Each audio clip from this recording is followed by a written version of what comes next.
Hey, Bible nerds, this is Dr. Manny Arango. Welcome to the Bible Department podcast, powered by Arma. We are walking through the entire Bible in a year. You can go to the description or thebibledepartment.com to download a reading plan and join the journey.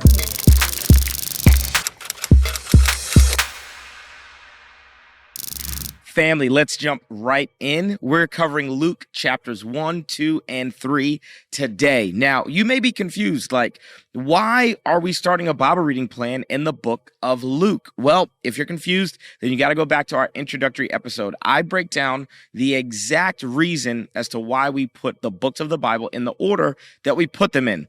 There's a method to the madness, trust me. So let's jump into Luke, and I want to give you a bit of an overview. Like, who is Luke? Luke is a traveling companion to the Apostle Paul. Remember, Paul has a massive ministry to the Gentiles, and Luke is traveling with him. He's a co-worker of Paul. Paul also, a lot of people believe that Paul has like some kind of medical condition, maybe like dealing with his eyes. And Luke is a doctor. So Luke is a traveling companion of Paul. Luke is a doctor, and Luke is a historian. And so we're going to see all of those aspects come through in Luke's gospel. Luke admits right out of the gate, right at the beginning of the gospel, there are other accounts of Jesus' life. And at this point in history, Matthew and Mark have already been written. Luke is the third gospel to be written, the third account of Jesus' life to get written. And Luke says, I wanted to interview eyewitnesses, and I wanted to put together an orderly account for a specific person. And that guy's name is Theophilus. That word Theophilus, that name means lover of God. Theophilus is a Gentile. Theophilus is a Greek name. Theophilus is not a Jew.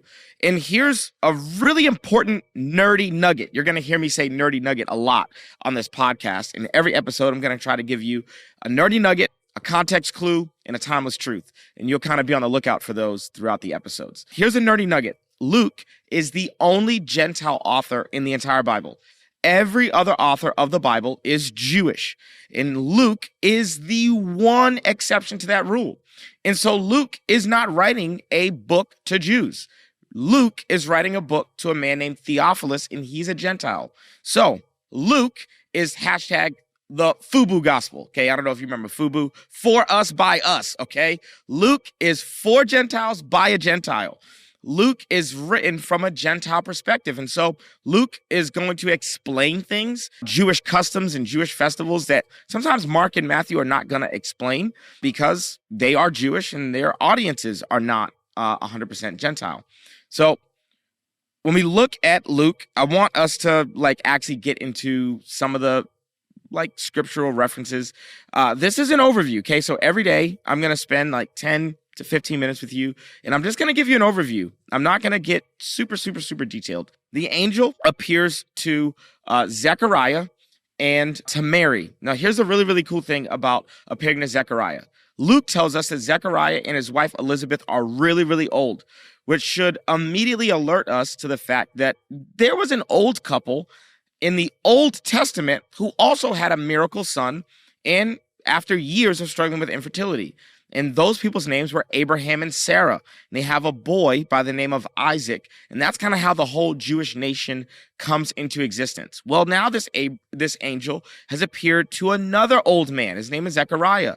And he says that him and his really old wife, named Elizabeth, they're going to have a miracle child, which means that what the Bible is telling us is that something as earth-shattering and as history-shaping as Isaac being born to Abraham and Sarah, that's happening again.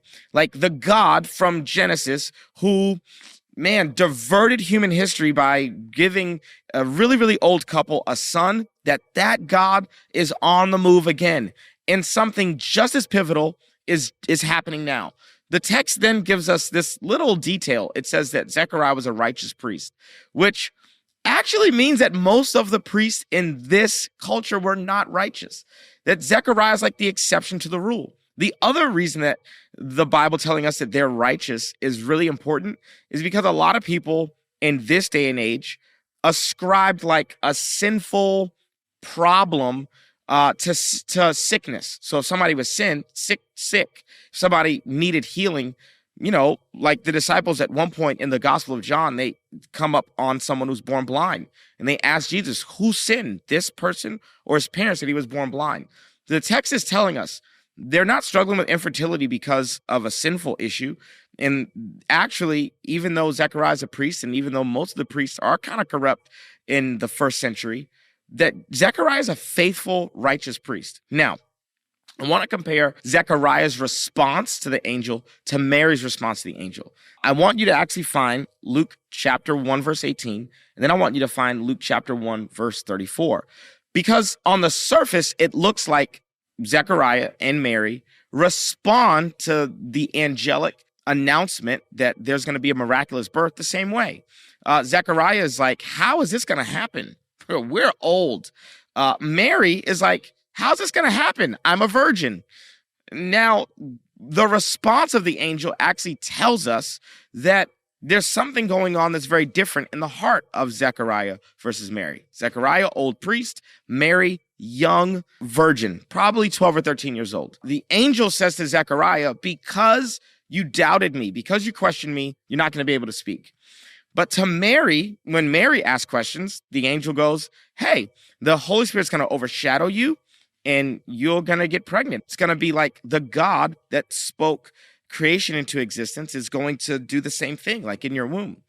And here's where I want us to focus on something for today. Zechariah questions God. Mary asks God a question. These are worlds apart. And the thing that changes the difference between asking God a question, which is what Mary does, and questioning God is doubt in your heart.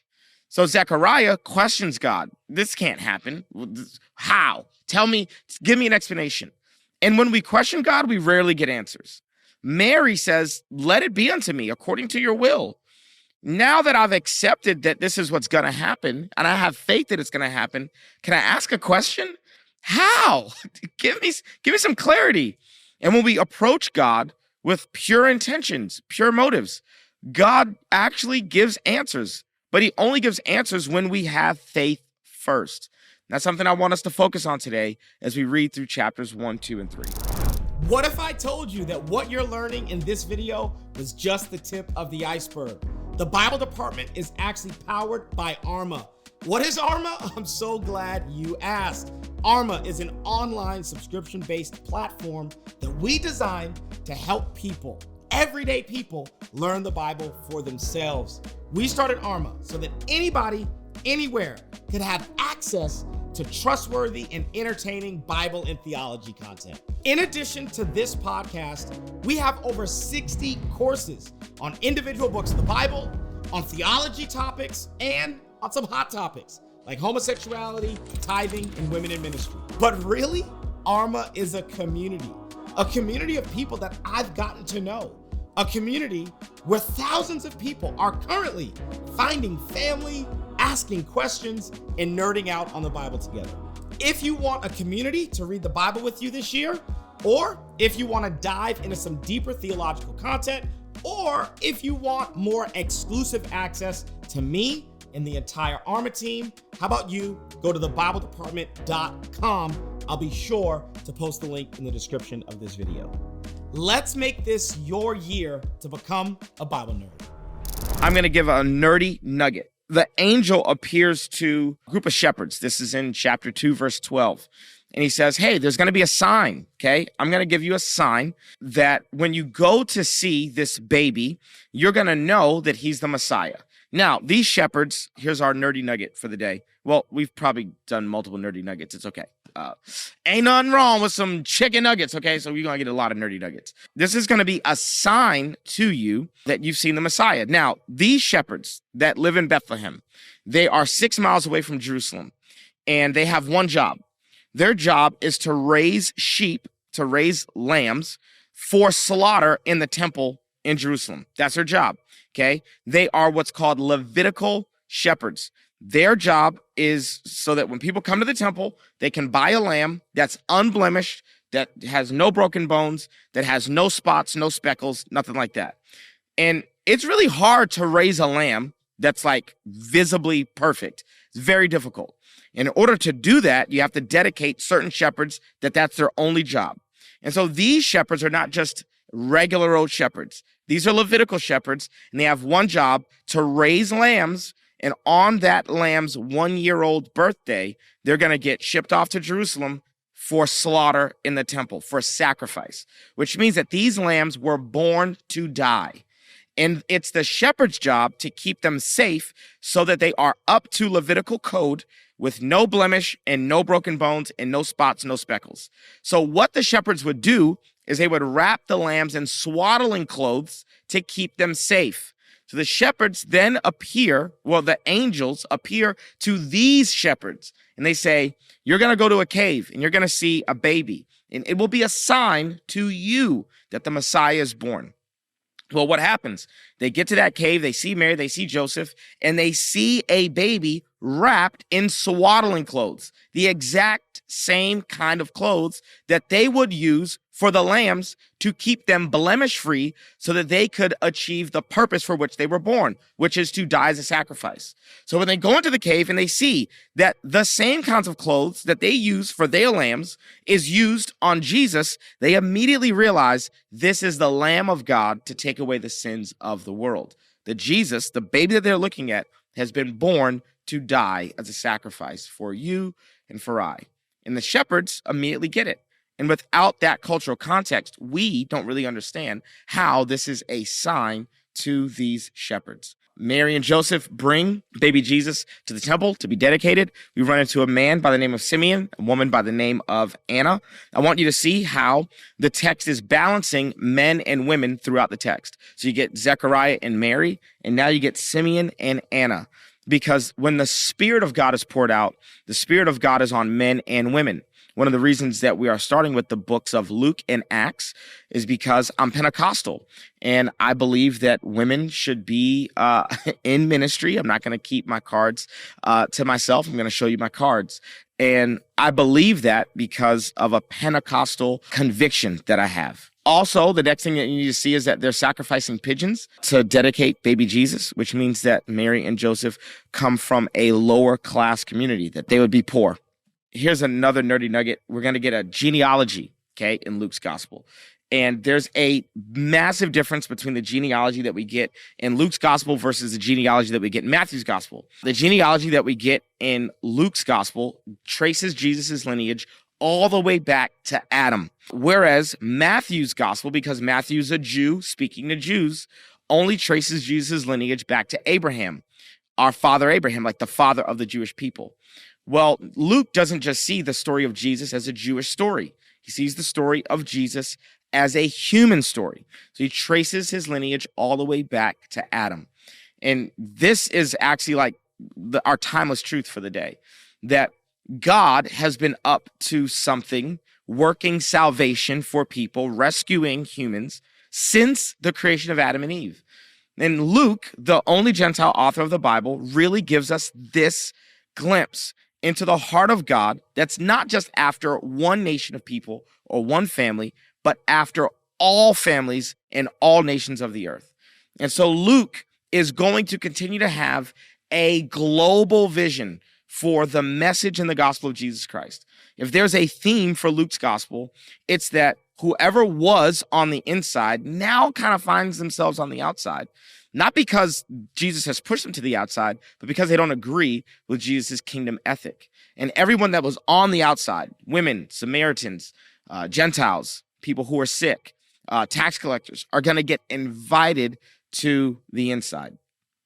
Last little nerdy nugget is that we get in chapter 2 verse 51, that 12-year-old Jesus submits to his human parents, that he has the chops to stay in the temple. They lose, kid Jesus, are a 3 days journey away. They realize that they've left Jesus, and they come back. And Jesus is, just people are in awe of what Jesus has to say. And so at that point, Jesus has the theological and the biblical chops to stay in Jerusalem and get trained as a rabbi. But he goes back home, and the Bible says that he obeys Mary and Joseph. He obeys. Man, you know how many youth pastors I've bumped into who can't obey their senior pastor? You know how many wives I've met that can't obey their husband? You know how many people that I know that just can't submit themselves to somebody else? And here's where I want to leave us off today. If Jesus, the person who created Mary and Joseph, if Jesus could submit to a carpenter and learn his stepfather's trade, even when he had the chops to be a professional rabbi, if Jesus can die to himself at the age of 12 and actually obey and submit, even though he's a prodigy, clearly he's a 12-year-old prodigy. Even though he's a prodigy, he humbles himself to human parents and he goes and he learns how to be a stonemason, actually, is the contextual profession that Jesus would have learned from his stepfather, Joseph. If Jesus can do that, then we can do that. Doesn't matter how gifted I am at preaching, I should be able to submit to my pastor. Doesn't matter how much vision you have as a youth pastor, you should be able to submit to your senior pastor. Doesn't matter how gifted you are as a wife or a mom, you should be able to submit to like your husband as the head of the home. Doesn't matter who you are. It doesn't matter if you're the head of the home, the husband. You should be able to submit to someone in your life, a pastor or a mentor or coach. Jesus actually models submission for us. And the things I want us to take out of today is that Luke, Gentile, so the entire gospel is going to have a Gentile flavor, that Luke is going to consistently emphasize God's saving grace, not just to the Jewish people, but for all people. And that there is a kingdom at work here that is not going to give preferential treatment to the Pharisees and to the chief priests and to the teachers of the law and the people who are on the inside, but that Jesus is going to consistently invite outsiders in and force the insiders out, and that Jesus at the age of 12 is submitting to humans and creating a model for the rest of us Christ followers to follow as we submit to one another and ultimately submit to God. Hey, I hope that today's context clues, nerdy nuggets, and timeless truth was helpful. We are 3 chapters into the book of Luke. I'll see you right here tomorrow. And I believe that this is going to be the year that you finally make it through the entire Bible. I'm rooting for you, and I'll be right here helping you along the way. Can't wait to see you tomorrow. Peace. Thanks so much for joining us on the Bible Department podcast. If this episode was helpful, how about you leave a comment, share with a friend, and subscribe so that you never miss an episode. To learn more about the show, head to thebibledepartment.com. We'll see you right back here tomorrow.